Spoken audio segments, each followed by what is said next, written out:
યશભાઈ, જે ખાસ દ્રશ્ય એક જોવા મળ્યું હતું આ પતંગ મહોત્સવ દરમિયાન કે પતંગ એક હતો, ડોર પણ એક હતી, પણ વડાપ્રધાન નરેન્દ્ર મોદી અને ફેડરિક મર્જ જે છે એક જ ડોરથી પતંગ ઉડાડતા નજરે પડ્યા હતા. તો આ શું સંકેત આપે છે કે બંનેની વિચારધારાઓ, બંને દેશોની વિચારધારાઓ કે જે જનહિતમાં છે, દેશ હિતમાં છે, હવે એક વિચારધારા સાથે તેઓ પ્રગતિના પંથે આગળ વધવા માંગે છે?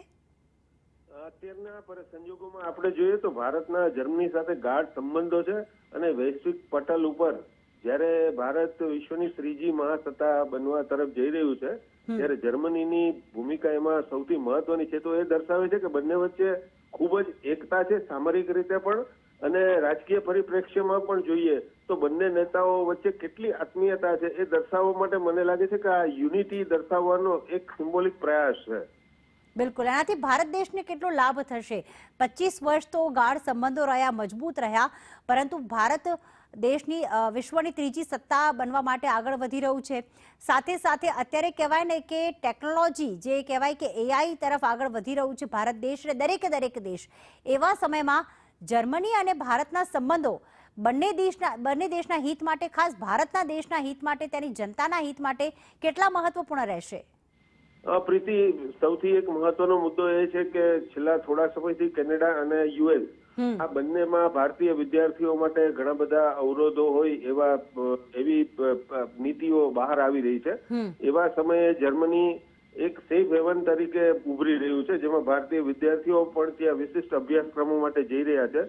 અને જ્યાં સુધી વાત આર્ટિફિશિયલ ઇન્ટેલિજન્સની છે તો જર્મની એમાં વિશ્વમાં મોખરાની સૂચિમાં છે.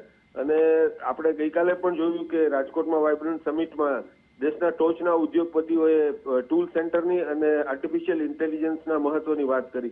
તો મને લાગે છે કે ભારતીય વિદ્યાર્થીઓ, ભારતીય ઉદ્યોગકારો અને પૂરા દેશ માટે જર્મની અને એમની સાથેના જે આપણા જૂના કરારો છે, તદુપરાંત નવા ભવિષ્યની જે યોજનાઓ છે, એમાં સંબંધો ખૂબ જ મહત્વના પુરવાર થઈ શકે છે. બિલકુલ, આભાર સંદેશ ન્યૂઝ સાથે જોડાવા બદલ જયેશભાઈ.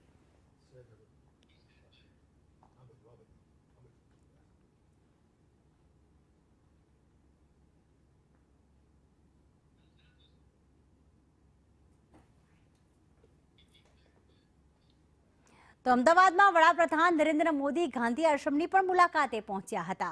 પીએમ મોદી અને જર્મન ચાન્સેલરે ગાંધી આશ્રમની મુલાકાત લીધી હતી. જર્મન ચાન્સેલરે ગાંધી આશ્રમની મુલાકાત લઈને અને જે મહાત્મા ગાંધીજીની પ્રતિમાને નિહાળી. બંને મહાનુભાવોએ ગાંધીજીના ચરણોમાં નમન કર્યા હતા. આશ્રમની ડાયરીમાં જર્મન ચાન્સેલરે એક નોંધ પણ કરી. ગાંધી આશ્રમની મુલાકાતનો તેમણે અનુભવ